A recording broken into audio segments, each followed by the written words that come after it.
Well, ladies and gents, this is the final video of the game, of the Let's Play. It is going to be the bios of every character, so all 177 characters plus the bonus that we earned for completing the friends list will be shown in this video. If that's not really what you care about, this video is not for you, and I'm sorry, but it's a bonus video. It's right up front what it's going to be. So we're going to listen to Elf Region while we do so because it is a nice and calm bit. I wanted to listen to Final Battle, also known as Gloomy Dance, because I think it's the best track in the game. But it's just a bit too involved, too much going on for to do over talking. I already deleted a recording of that. So Elf Region it is. And ladies and gentlemen, we're going to begin the friends list, and we're going to do it by race. So starting with Jack. Jack, human, male. A lively young man born and raised in Settle Village, a town a little ways from Radiata. He lived a peaceful life with his elder sister Adele until his 16th birthday, when he decided to test his mettle by trying out for the Radiata Knights, like his father before him. Gans. Only son of Gawain and Freya Rothschild of the Rothschild clan, a family that holds the crest of the Lion of the West. He was raised well and knows little of the horrors of the real world. His speech and manners are impeccable. He became a Radiata Knight at 18 and was promoted to captain when he was 28. Ridley, the only daughter of Sigourney Silverlake and Jasna Colton, a family whose clan holds the crest of the Great Eagle of the North. She is very composed and serious, yet has a fragile, ladylike side. Jasnair has a different last name, as the Silverlake name can only be carried by those related by blood. Dinas. Formerly a subordinate of Gawain, the Rogue Lion Brigade, where he trained exhaustively. Gawain taught him well, and despite all expectations, he became a surprisingly capable knight. However, he has a tendency to overthink problems, making him excessively cautious. Natalie. A female knight and member of the Violet Chevre, one of the elite units of the Radiata Knights. She is as competitive as any man and is skilled in command and strategy. Her charisma makes her a strong leader. Despite all this military success, she has not lost touch with her feminine side. Charlie. A royal Radiata Knight. His flamboyant speech and manner tend to put other people off. He likes cute people and strong warriors. Put them together and he's in heaven. He hopes to be a strong warrior himself someday. Nina. A royal Radiata Knight. She looks up to Natalie and hopes to take her place someday. She is indifferent and businesslike towards anyone else. She has few close friends and likes to spend time studying rather than socializing. Leonard. A royal Radiata Knight. Room leader of one of the trainee night rooms. He looks and acts 10 years older than his actual age of 21. He takes good care of the newbies and teaches them everything there is to know about life in the castle. He can be brusque. He can be a brusque talker, but is a friendly guy. Patrick. A watchman of the jail in Radiata Castle. He used to be a knight, but his laid-back attitude got him demoted to the basement. He is easy to talk to despite his appearance, and he is well liked by the newbie knights. Putt. A watchman of the jail in Radiata Castle and Patrick's assistant. Slow to learn and tactless, he ended up assigned to the job the knights hate the most. Though incompetent, cowardly, and far from hard-working employee of the castle, he is a nice guy. Gawain. Gans's father and present master of the Rothschild clan that holds the crest of the Lion of the West. Before his disappearance, he was the leader of the Rogue Lion, the greatest brigade in the Radiata Knights. Old-fashioned and stubborn, he was well liked by his subordinates. He was best friends with Karen, Jack's father. Elwyn. Human? ? That has always interested me, and that is one of the few times you will see her with her helmet off. Quite a pretty young woman. Or possibly not young. Chief of Theatre Vancour, polite and calm, she encourages people to do the right thing. Alfred, the bearer of the Avcour, had a follower by the name of El. When Alfred passed away, El became Elwyn, and she constructed the Warrior Guild. Many fairy creatures and dragons know her personally. So knowing little about Alfred himself, if we knew his age, or when he died perhaps, that would give us a concept of how old Elwyn might be, and she might be a vessel that never came to fruition. She might be a fairy creature herself. We don't actually know. Perhaps she's a Valkyrie like, well, Valkyrie or Lenneth. Gerald, Deputy Chief of Theatre Vancour, known as Gerald Ironslasher, he is admired by warriors and feared by foes. His rough manner tends to scare others, but he is in fact laid back and takes good care of his subordinates. In battle, his intuition and ability to grasp a situation quickly has led him to many victories. Leader of the Sweet Squad.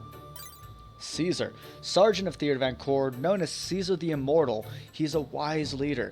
He has taken on many impossible tasks and come back alive, although the rest of his squad is never that lucky.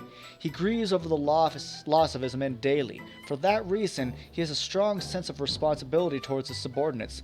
Leader of the Cuatro Squad. Alicia, Sergeant of Theatre Vancour, born in the family of the hero Alfred, the woman that Elwyn has served with. She has inherited her father's ability and is now Vancour's youngest sergeant.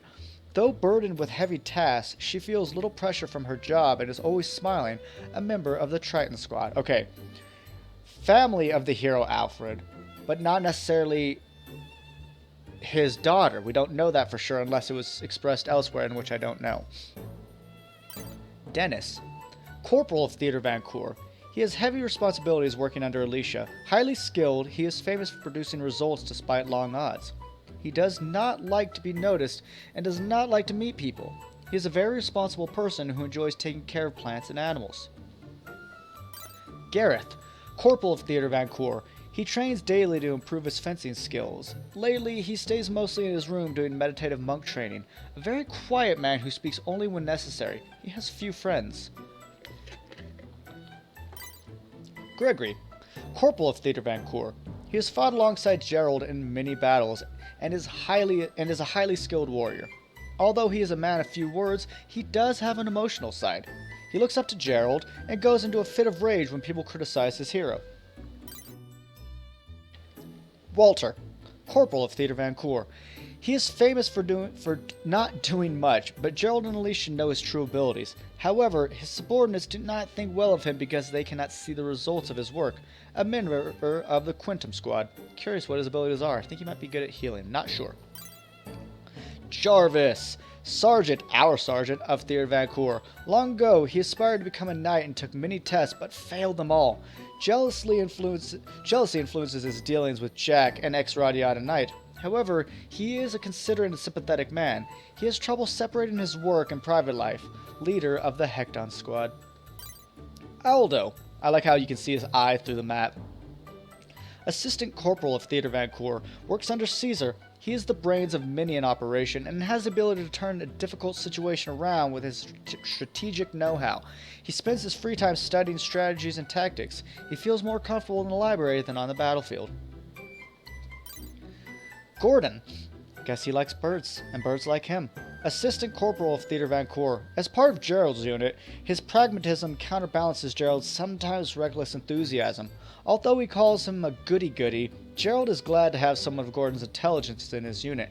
He pays close attention to details and enjoys the trust of his comrades. He is polite to everyone. Bruce, a high-ranking warrior of Theatre Vancour. He studied medicine in the Priest Guild, but was later invited to the Warrior Guild because of his medical knowledge. He has the basic skills of a warrior, but would rather stay in the infirmary and treat patients. He was born to be a doctor. David, a high-ranking warrior of Theatre Vancour. His life is about being a warrior, and his goal is to become like Gerald, hence the dual-wielding. He admires Gerald so much he is turned into his clone. He appears bored when encountered enemy is weak, but becomes excited when the enemy is strong. A member of the Septimo Squad. Conrad, only son of Lyle, president of JFT Co. JFT is the exclusive supplier of arms to the Radiata Knights. Conrad has problems understanding the poor, but he can't help it as if he was spoiled in his entire life. His father made him enter Theatre Vancour. He is a member of Walter's squad and spends most of his time trying to avoid work as much as possible. Rolik, a member of Theatre Vancour. Although he has never been part of an operation, a very sensitive man who can't handle stress. He faints when someone offers to give him a task. He has no confidence in himself and is always nervous. No one knows how he managed to get himself admitted to the Warriors Guild. Yeah, how did Gans fail but Rolik make it in? And there's Isabella! Daniel told us about her. Daniel, a member of Jarvis's squad in Theatre Vancourt. Although he has few skills, he has lots of knowledge that he passes on to Jack. He is clumsy and easily scared, but never betrays people or shows hateful feelings. He is well liked by those around him. He has a pet crocagator named Isabella. And she's adorable. Reminds me of Bucket, yes she does. Carlos, with a big nose apparently. A warrior of Theatre Vancourt, he is a backup soldier who manages the cells in the basement. He isn't very skilled or smart, and no one likes how much he complains about work. He likes places that are dark and damp, another reason why people keep their distance. Gene. Although known for being a lone wolf, Walter convinced him to join the Warrior Guild and he's been hanging around ever since. However, he is not yet an official member of Theatre Vancourt. He hates getting close to people and resents teamwork. He does not like the system at Theatre Vancourt, but he is slowly trying to get used to it. Thanos. Receptionist of Theatre Vancourt. Once a sergeant in the guild, he changed jobs after being beaten by Alicia when she was a newbie. He always looks bored and speaks in a brusque manner, but is actually very serious when it comes to work. He likes to look after others and passes on fun tasks to the warriors he likes, such as us. He treated us well. Curtis. Now we move on to the Vareth Magic Institute. The eldest member of the Vareth Magic Institute, a genius who has made many contributions to the world of magic. He established the current magic system. He looks intimidating and strict, but is actually very easy to talk to. His mustache is one of his best features, and above him is actually the president of Vareth Magic Institute, the Owl, who I'm curious why he's stuck in owl form. Cecil. Son of Lord Henride, a famous analyst of ancient texts. He suffers from comparisons with his father, but hard work has made him vice president of Vareth. He speaks in a soft and polite manner, but there is a roughness behind the words, and he tends to smile warmly when making unreasonable demands. What a dick. Genius. A hard-working genius and the second son of the Weishaupt family of technicians. When he was 7, he broke the record for the youngest child to enter Vareth Institute. He cannot help but continuously correct other people's misapprehensions. His hover disc transportation device is called a Roquiche. Cool, he made it. Morgan, you look good, girl. Hey, Morgan, a professor of the Vareth Magic Institute. Her major interest is black magic, which includes the study of spirits and curses. She is one of the few people researching beneficial applications of the magic, which most consider to be cruel and wicked. Despite her appearance, she has something of a meek and accommodating personality. Not bad.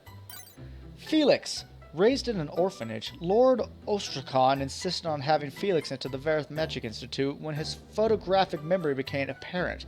He is often mistaken for a woman because of his high voice. He is troubled by the fact that he has many male fans. He can be very brusque. That's fair, it would be strange. Jill, assistant professor at the Vareth Magic Institute. Her specialty is in item creation, and she creates things that are useful to the general public. When she was little, she would watch her father work at the armory. Before she knew it, her hobby was taking things apart and putting them back together again. She is a hearty, loud young woman. Ursula, assistant professor at the Vareth Magic Institute. Her specialty is golem creation. The dwarves excel in the creation of golems, but Ursula surpasses even them. She looks polite and mature, but is actually short-tempered and very frank. When she gets mad, she has a tendency to resort to physical violence. Glad she just walked away from us. Derek and his lovely haircut. Assistant professor at the Vareth Magic Institute. His specialty is spiritual arts of the fire attribute. He is built like his father, but instead of martial arts, he becomes fascinated with magic and decides to enter Vareth. Although hot-tempered, he does think carefully before taking any action. Curious who his father is. I wonder if maybe it's Fernando. Slight resemblance. Christoph. Born into a family of book lovers, he has been reading books since he can remember. At 16, he entered Vareth to put his knowledge to use, where he made many successful inventions. He is easygoing and amiable, but when he starts to research something, he shuts everyone out.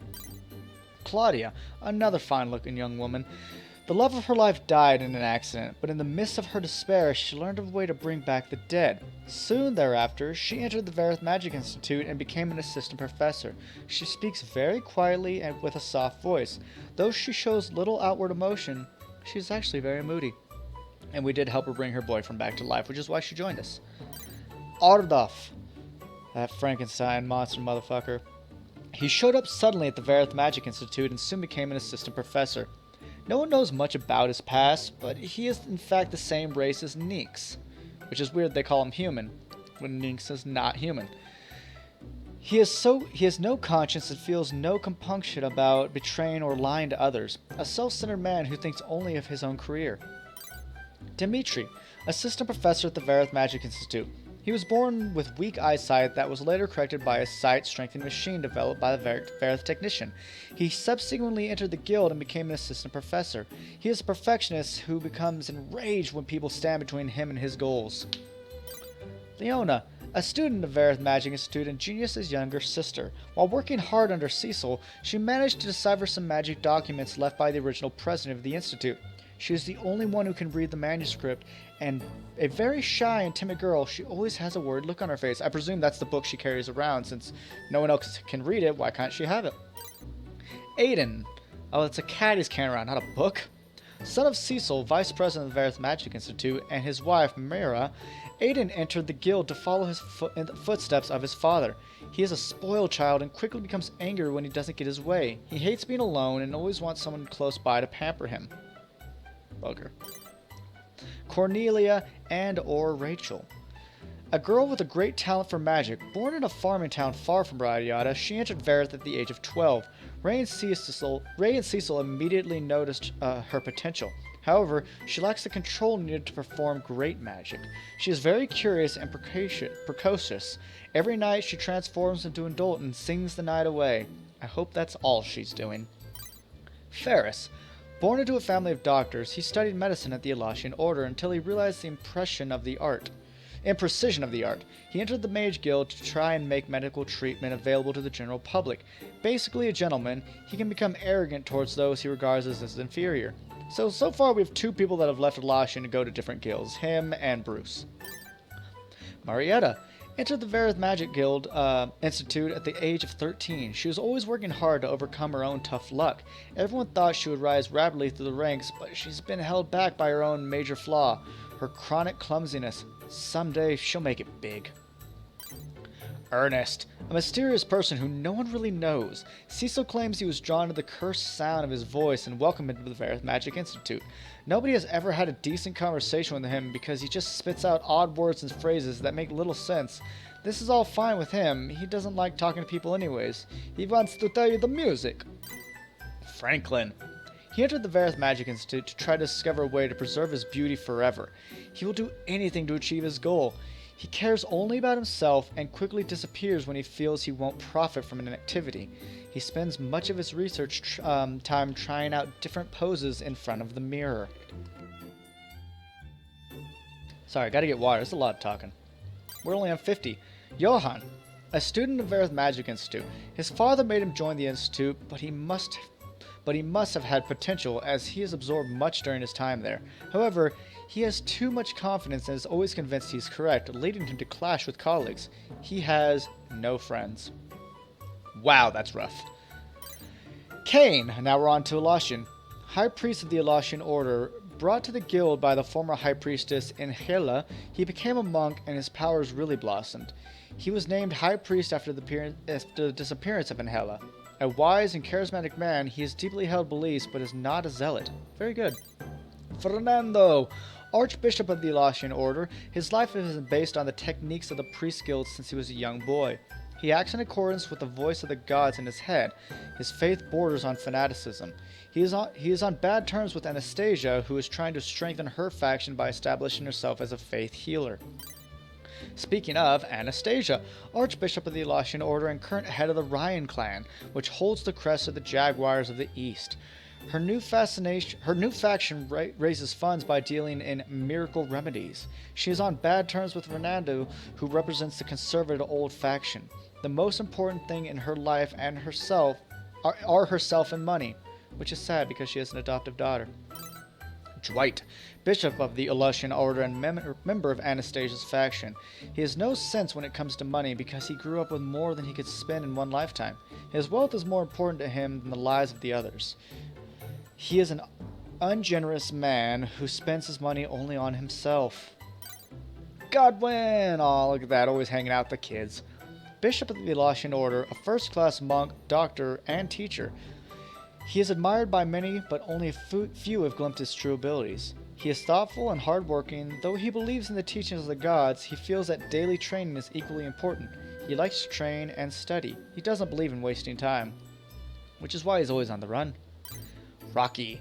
From an elite family of monks, his grandfather was the famous monk master Andrew Mavern. Rocky trains hard. Is that like a thing to Rocky? I don't know. Rocky trains hard. I mean, not Rocky, but Mavern. I don't remember his last name in the movies. Rocky trains hard daily to become just like his grandfather. He is gullible, frank, hardy, and honest. He sticks to his beliefs and would never go against them. Achilles. Wow, you're human and you're purple? Okay. A monk master, head priest of the Elasian Order, and Kane's bodyguard. He comes from a family of monks and has been Rocky's friend and rival since they were both young. He is unofficially part of Fernando's faction. He looks scary and mean, but appearances, in this case, can be deceiving. He is actually a very nice man. Who fucking wears sandals? Flora, probably the sweetest girl in this entire game. Head priestess of the Elasian Order, only daughter of Rivera, a famous doctor who is said to have the hands of the gods. She has her father's skills and intelligence, though one would not think so to look at her. A caring person, she devotes herself to helping others. Elena. Priestess of the Elasian Order, she has her twin sister Adina. She and her twin sister Adina serve Anastasia and are always found by her side. She was brought up to be an elite doctor specifically to provide medical care to the Ryans. She is very talkative and has a violent temper. She would give her life for Anastasia. Alvin. Priest of the Elasian Order, determined to be a monk master, he entered the guild to learn the martial arts from Fernando. He is quick for his size, and his powerful attacks making him a superb fighter. Frank and easily excited, he believes in justice, love, preparedness, friendship, and miracles. Vitus, priestess of the Elasian Order, growing up in a male-dominated environment, has made her very masculine and tough. Her parents sent her to the Elasian Order to have her get in touch with her feminine side, but instead, she's been developing her skills as a monk. Her manner and speech are very masculine. Cosmo, priest of the Elasian Order, coming from a devout family of believers. No one was surprised when he entered the priest guild. He trains hard and has become a very skilled monk. His thoughts are always with the gods. His deeply held religious beliefs govern his every word and deed.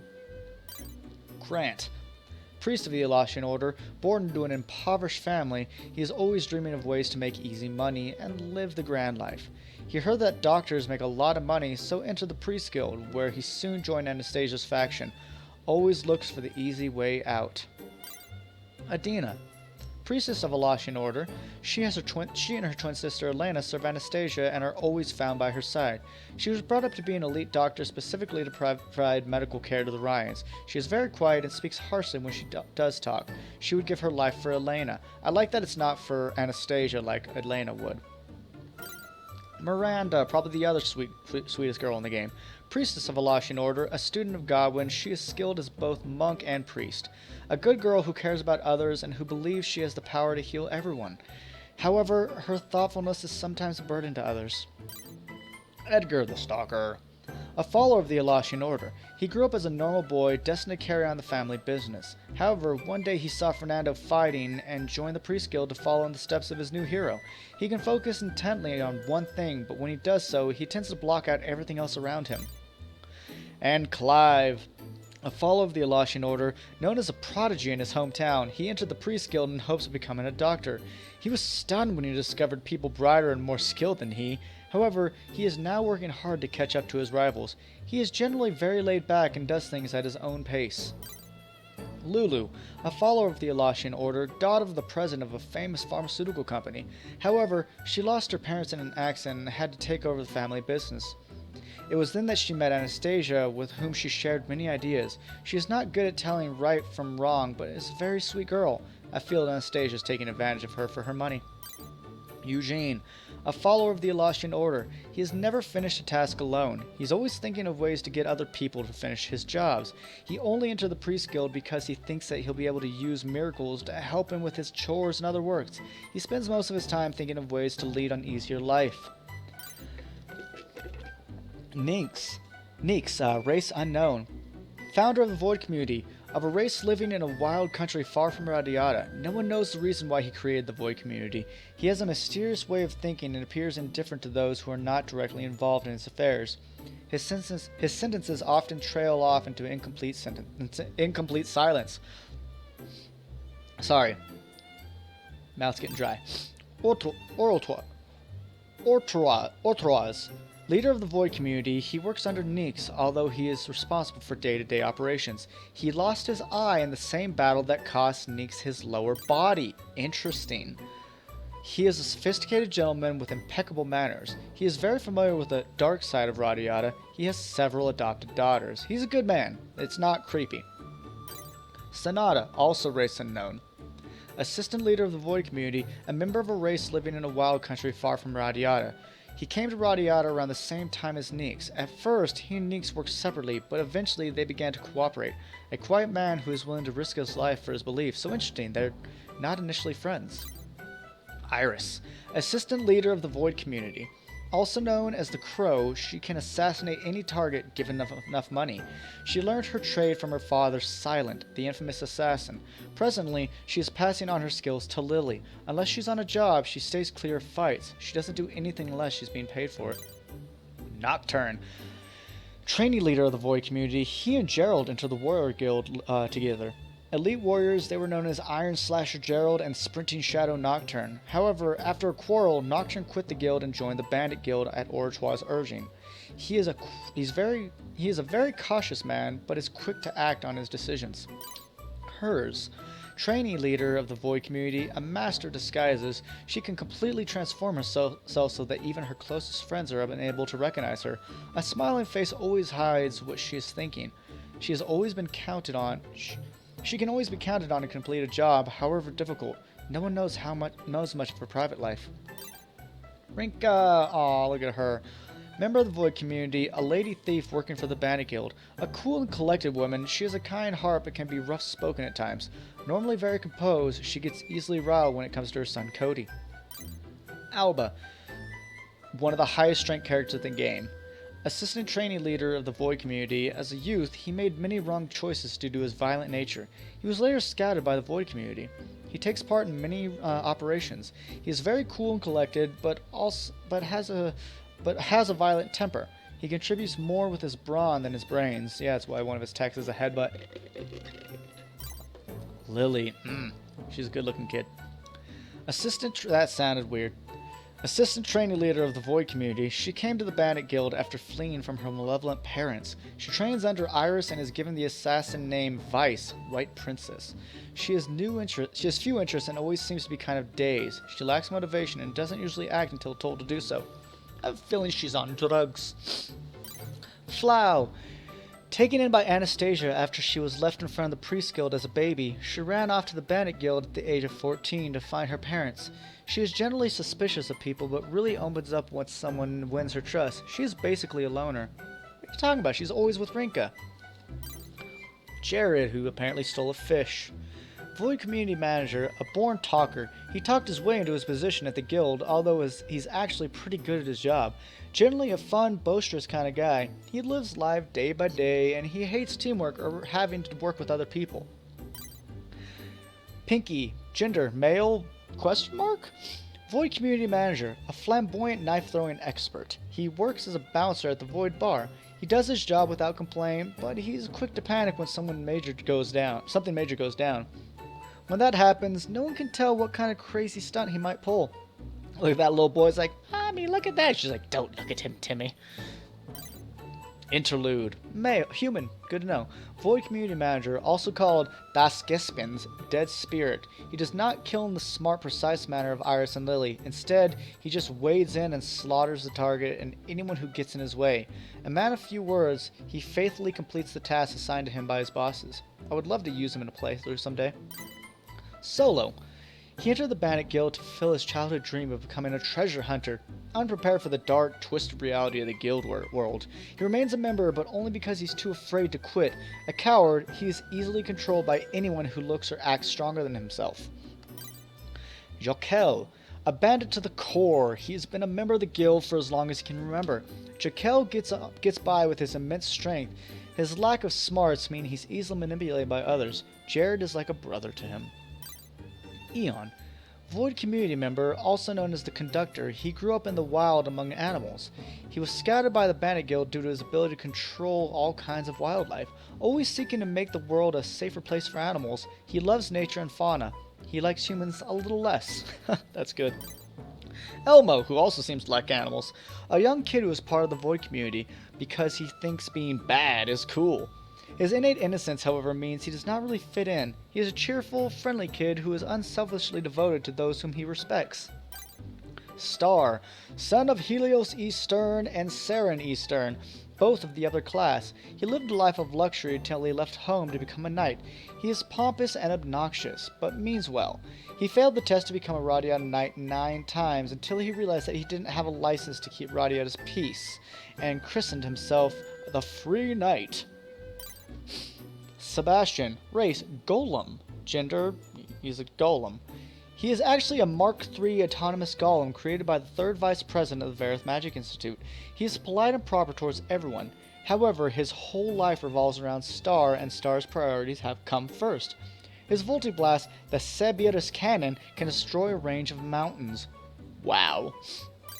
Adele, our sister, a gutsy young woman and Jack's older sister. She took charge of his upbringing after their parents passed away. She is also the one who taught Jack how to use a sword. She can be strict, but is always for Jack's own good. In front of others, though, she is a perfect lady. It's not an act either. That's how she really is. Paul, one of the 7 wonders of Radiata. No one knows much about his life. There's a rumor that he used to be an aristocrat, which is probably untrue. Each year he takes the knight's test, but he's failed 3 times in a row. He thinks he's a ladies' man, if only he could actually meet one. Gisk, a grouchy owner of Carl's pub next to the Warriors Guild. His great food and drinks keep people coming back. He is stubborn with a sharp tongue and is often seen chewing people out. The sharp look in his eye can scare even the strongest warriors. Lyle, a macho dandy, he is the president of JFT Co. and the weapon manufacturing company. He leaves the work of the company to his employees so he can spend his free time from worldly cares. He likes to strike poses when he's talking. He makes regular exercise part of his lifestyle. This is Conrad's dad. Morphin, a doctor with a clinic in the white town of Stars and Faith. He talks and acts as if he has a few screws missing, which frightens his patients. However, he's the most knowledgeable medical practitioner in Radiata and can fix a simple illness in a jiffy. Because of his busy schedule, he has Godwin take care of his daughter Rabbi, the little girl behind him. You will actually see them running around together. It's adorable.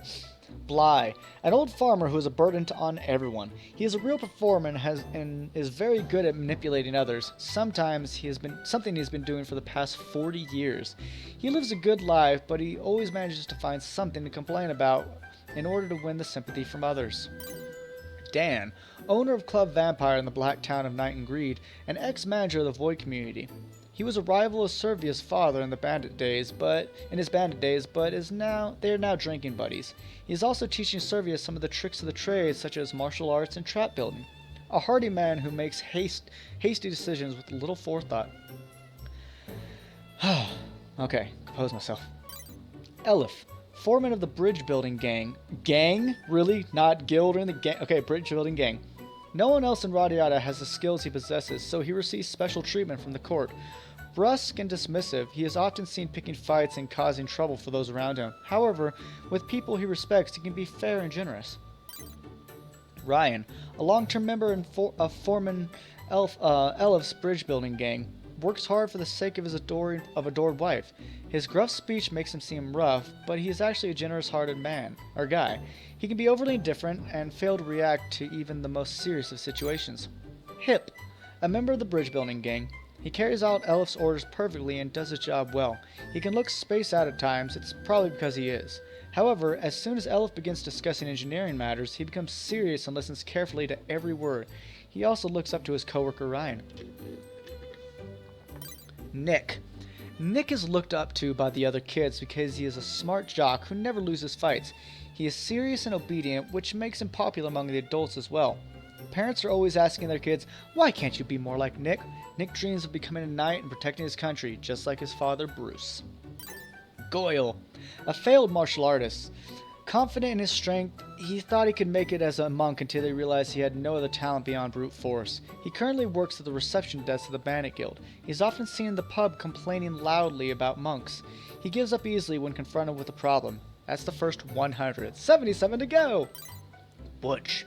Friends with fellow worker Goyle, ever since losing to him at arm wrestling. He looks up to the Goyle as an older brother. He works for JFT, the weapon manufacturing company. Serious yet incompetent, he always wears a scowl and mumbles to himself. His fellow workers don't really like him. Sarvel, a pig farmer, father of Sunset and Sora. He is a strict man who is renowned for high-grade pigs he raises. He is pleased that his son is trying to learn more about the family business. He is scrupulous in watching over his children. And here's his son, Sunset, a young boy who works hard to learn about his father's pig farming business. He takes good care of his sister and watches over her and the pigs daily. He is also a cheeky child who likes to make fun of others. His excessive curiosity often gets him into trouble. He's matured a lot lately since he began working hard to learn the family business. Good on you, Sunset. Keaton, a farmer so interested in dairy farming that he moved all the way to Tree Village to learn about it. His work is his hobby. He gets excited when he sees a new plant budding in the fields, although he rarely shares his emotion with others. Tarkin, younger brother to Farmer Keaton. Presently, he is homestaying in Tree Village to learn about dairy farming. There was a time when he wanted to be a knight, but he realized he wasn't cut out for it. A simple, serious youth, he doesn't like being a burden on others and tries hard not to be. What a good man. Gunbur, village elder, well respected by the other villagers. He is not interested in the advanced technology of Verith and lives the simple life of a farmer. Farming is the only thing he's good at, but he is a sweet man who treats everyone in the village like family. His only hobby is fishing. Leben, a farmer who grows only enough food to feed himself and his family. He is not interested in the rest of the world and is content as long as his loved ones are happy. He is rarely willing to try something new and sticks to the same everyday routine. He enjoys having a quiet, peaceful drink in the evening. Mook, sponsor of the World Friends of Agriculture Society, he goes on and on to everyone he meets about the joys of farming. As a result, his own fields are neglected and choked with weeds. He tends to get very preachy about the subject. His neighbors are starting to avoid talking to him. Wall, an ex-farmer who became a hunter after being introduced to the trade by Garcia. He has a lot of self-confidence despite his lack of hunting skills. He thinks he can capture ferocious animals on his own and often puts himself in dangerous situations. Garcia tries to warn him about the dangers, but wise. A Sherman farmer who prays to the gods to make his produce tastier. He makes a little extra money by telling fortunes to merchants who buy his food. Though it is just a hobby, he has a reputation for accuracy. This is just coincidence, though, as he has no psychic powers. He believes the delusions in his head are revelations from the gods. More water. Zeranium, an old man at home in all four neighborhoods, often found near the garbage cans.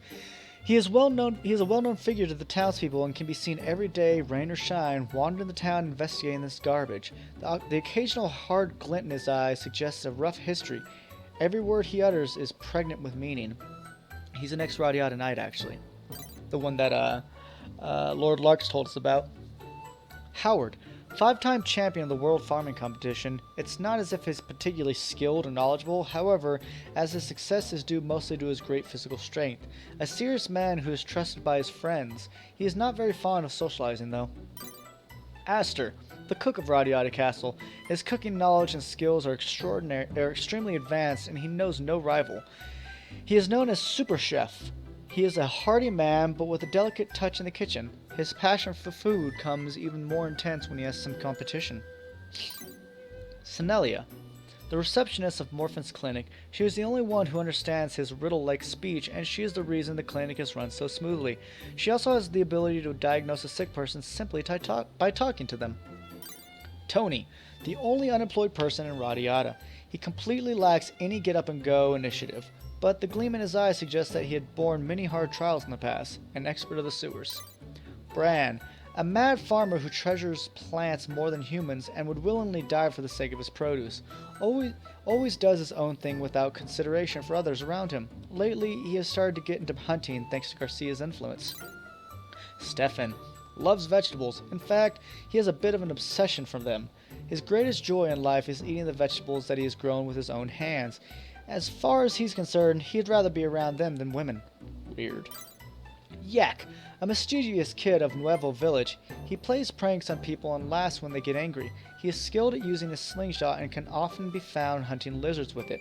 Recently, he started to hunt tsuchinokos and often waylays travelers and asks them about the legendary beast. That's how we recruited him, and that is Bran's grandson, actually. Garcia. Despite his motto, "My quarry never ever escapes," he has a tendency to overlook obvious things. A strong sense of professionalism means that he is committed to a job. Usually, he only goes after small game, but depending on the money, he will hunt down any animal, as long as they're not too dangerous, that is. Gregory, we're on to the non-humans. Dwarf Village liquor store owner. Wanting to introduce his favorite drinks to his fellow dwarves, he opened a liquor shop surrounded by booze. He is lively and easy to talk to, but when there are no drinks to be had, he becomes very withdrawn. Loves drinking even more than eating good meals. He doubts he could live without his booze. Naom, Dwarf Village miner. Every year, he hopes to devote some more time to his shield collecting hobby, but he has to take care of the work from the dwarf elder first. Still, he is absorbed in acquiring, caring for, and learning about shields. He loves his hobby more than his work, but he is a naturally serious man who hates to cut corners on the job. Good man. David. Apprentice of the best blacksmith in town, Brockle. Helps his master while honing his skills. Thought to be the natural successor to Brockle, though David himself resists the idea as he believes he still lacks the skills. Serious and well-mannered, he has great powers of concentration and is able to deduce a lot from a single item. Gil, onto the Light Elves. A Light Elf poet who serves as Zane's right-hand man, a daydreamer who sometimes has a hard time differentiating between reality and fantasy. His poems are fantastic and wonderful, though, and in much demand by other races. He is also the leading Light Elf assassin, the man who killed our father. Karen. Shin. A Light Elf who is kind and warm-hearted to everyone except humans, whom he cannot stand. He tries to avoid all contact with them. Some say that he became this way because of a certain incident that occurred when he visited a human village. Curious what that is. Fan. A Light Elf who can charm non-elves into doing her bidding. She looks down on other races and often uses her cutesy tricks for no other purpose than her own amusement. She is always perky and cute around others, but it is all an act and she is actually quite rough and ill-mannered. Ro, oh, such a cute little kid. Light Elf who likes to collect beautiful things and is always quick to find out if visitors have such objects such as our rainbow shell. If they do, she is very good at cheating them out of their possessions. When she finds a treasure more beautiful than her own, she quickly becomes obsessed with making it her own. Pit. The youngest of the Light Elves. Really? Huh. He does not know much about the world and harbors no ill will towards any other species. He leads a carefree life, talking to anyone he meets and in his wanderings around the village. He is curious like any child and finds enjoyment in the simplest of activities. Few. A Light Elf scholar who began her research after realizing the Light Elves had not progressed in any way since her birth. Perhaps it is because she is a scholar, but she is unusual among Light Elves in that she does not look down upon other races. She is absorbed in her work, devoting herself to it as if there is no tomorrow. Aelin. A Light Elf biologist who assists Few in her research. He is now starting to conduct his own research into Light Elves. His dazed expression hides a serious and hard-working character. He works diligently to find the answers to the questions that consistently come to him.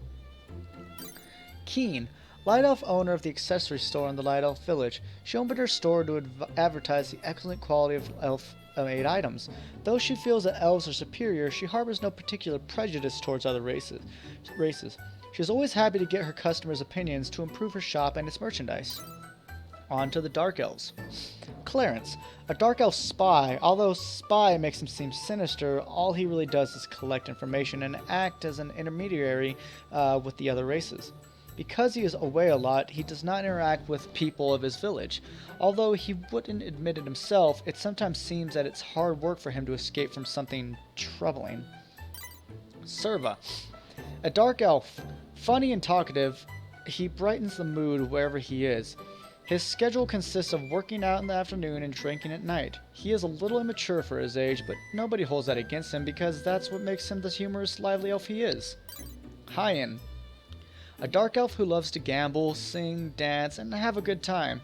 If he hears of a new kind of entertainment, he will travel even to the human village to find out about it. His one and only policy is to have fun. He always makes sure he enjoys himself to the max. Not too bad for someone that lives forever. Actually, do the Dark Elves live forever, or is that just a Light Elf thing? Chat. At first glance, this Dark Elf looks like a nice laid-back young man, but it isn't all an act. He is actually a nuisance who plays pranks on everyone in the village, except for the Elder. He got such an awful scolding from the Elder when he was a young boy that he has steered very clear ever since. You go, Lord Nogara, you go. Zaida. A spoiled young dark elf, everything he does is motivated by his selfishness. He hates it when others don't let him get his own way, but is very intrigued at the same time. If he likes you, he agrees to let you into his gang and starts treating you as his underling. Remember, we're his minion. Franz. A self-proclaimed dark elf martial artist. He once saw a monk with a similar build to his own defeat an opponent many times his size. I wonder if it was Godwin. He has been a devoted practitioner ever since. Though enthusiastic, he tries to do everything his own way and ends up expending great energy to no useful purpose. No one tells him so because it only makes him mad. That turtle is just like looking up at her like, oh, she just farted. A dark elf who likes to think of herself as a freedom fighter when she storms in to rescue people in trouble. Her mission in life is to rid the world of evil, although her sense of who is bad and who is good depends on whether she likes a person or not, rather than universal principles of right or wrong. She is a real nuisance to the people around her, but a great healer, so fuck off. Marcia. Dark elf owner of the general store in the Dark Elf village. The little products lined up in her store are things she bought from merchants and travelers. Although she seems to listen to other people's stories, her non-committal response suggests she doesn't really pay her any attention. She is only nice to others because she wants to be liked. That's a bit sad. Lufa, the Dark Elf cook. Placed in charge of meals for the Dark Elf village by the Elder, instead of normal dishes, she insists on making original recipes, most of which turn out to be inedible because she's... I gotta sneeze.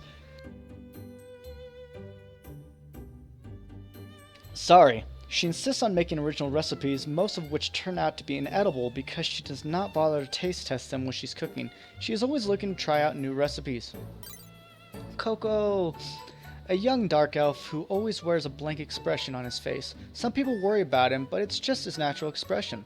He walks away when people begin talking to him, but that is because he's shy and not used to conversing with others. Once he opens up to you, he's willing to talk, sometimes. Martinez, band leader of the Dark Elf Village Band. The Dark Elves love music, so it's not surprising that they have formed a band. They have toured the world and have fans in all the different regions. Martinez has devoted his life to music, and his life revolves around the band. Santos, a member of the Dark Elf Band. He joined because of his admiration of Martinez.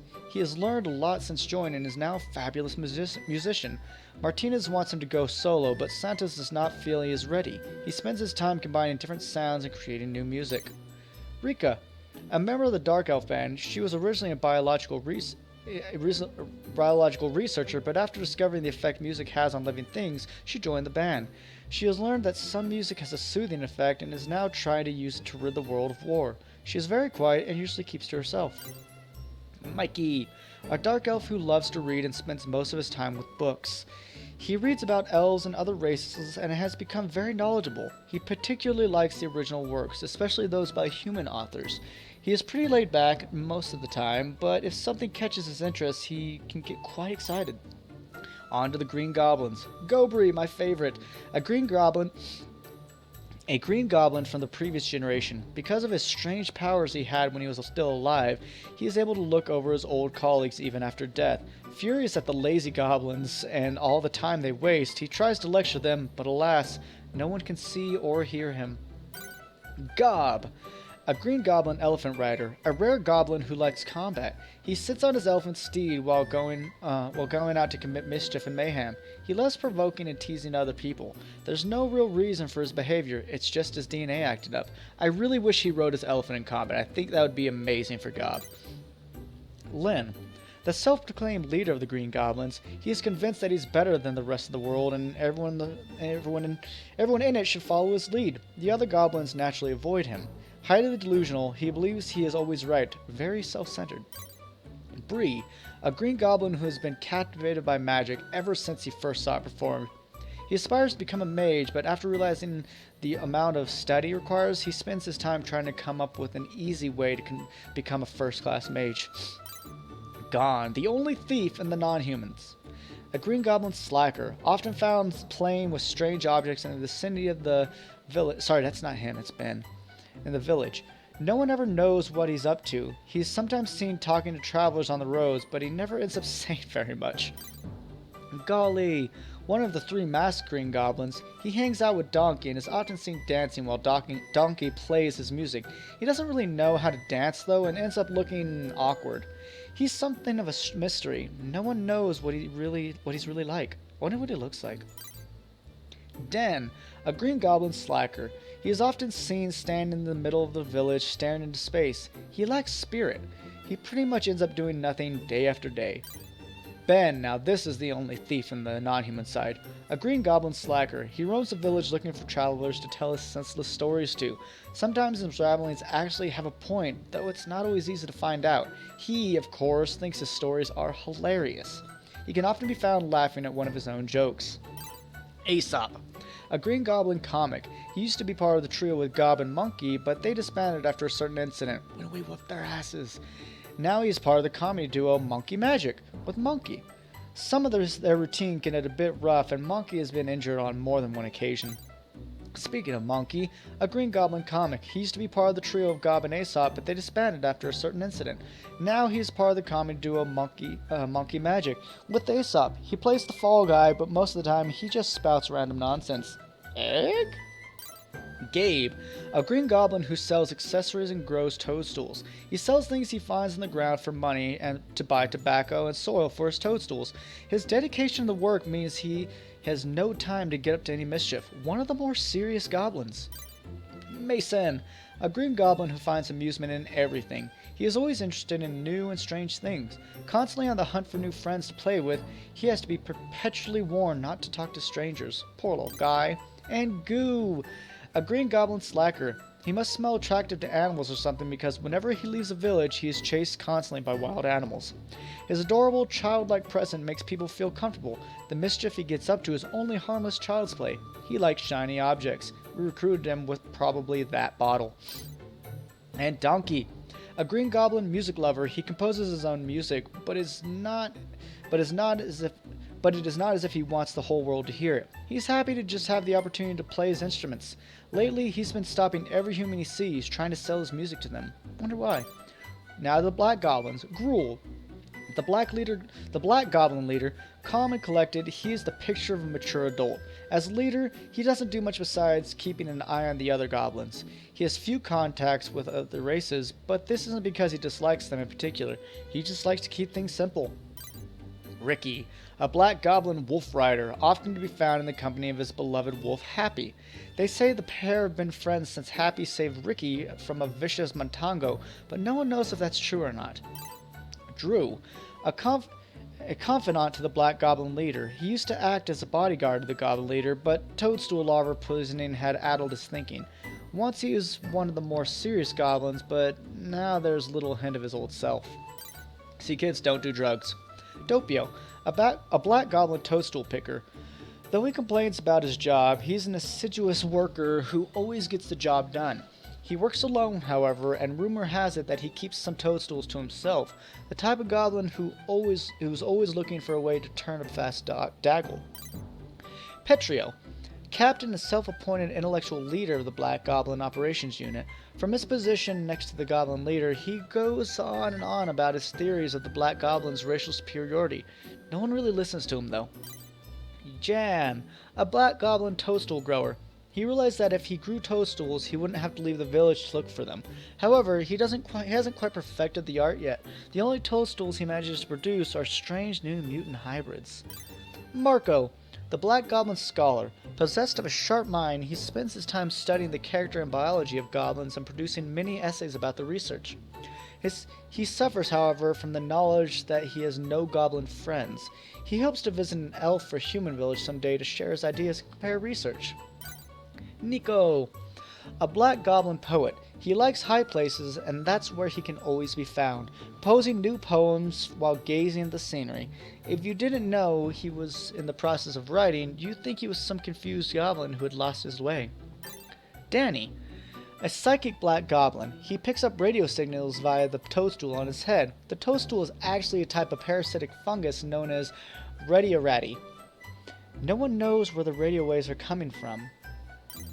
Dominic, a trainee wolf rider who works under Ricky. He is adept at communicating with his wolves, but his chronic motion sickness problem means that it'll be a while before he becomes a full-fledged wolf rider.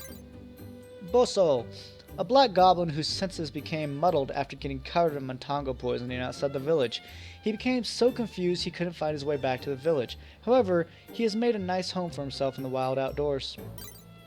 Giorgio, information officer for the Black Goblins.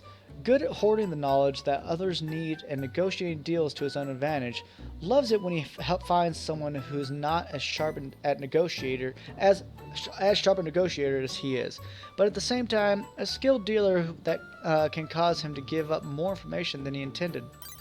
Luca, preacher for the Black Goblin cult of trickery. He believes that he can summon the goblin gods by playing a million pranks. He goes to human villages with members of his sect to cause mischief.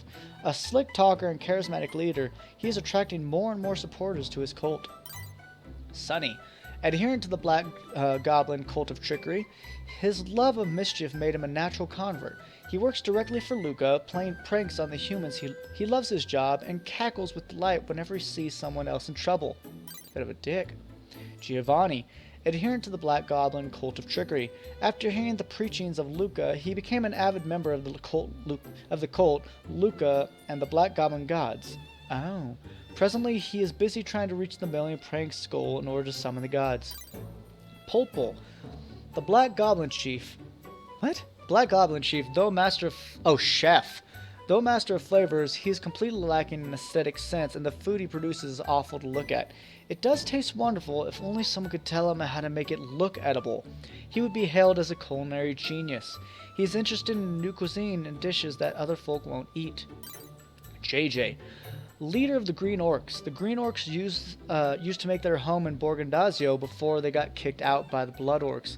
They no longer have their own homeland and live scattered throughout the world. Okay, that makes sense. So the Blood Orcs are from Fire Mountain. Makes a lot more sense. Galdavos, leader of the Blood Orcs. Blood Orcs live according to their animal instincts and do not communicate with other races. As a leader, Galvados is the biggest and baddest of his tribe and can even subdue the Green Orcs. Blood Orcs live by one rule and one rule only. The strongest shall be obeyed. And our last character, ladies and gentlemen, Valkyrie, race, God. From Radical, a parallel world of Radiata. Calling herself the Selector of Souls, she seeks out the strongest to aid her for some mysterious purpose. However, her invitation to join me in heaven always manages to scare people away. Her hobbies include purifying the souls of immortals and seeking Einhirnir, which are the warriors of Valhalla. Now, O button, close. We have completed the friends list, so we get that cool little bonus on the side. And then, the extra that we get for completing the friends list is this. Isn't that wonderful?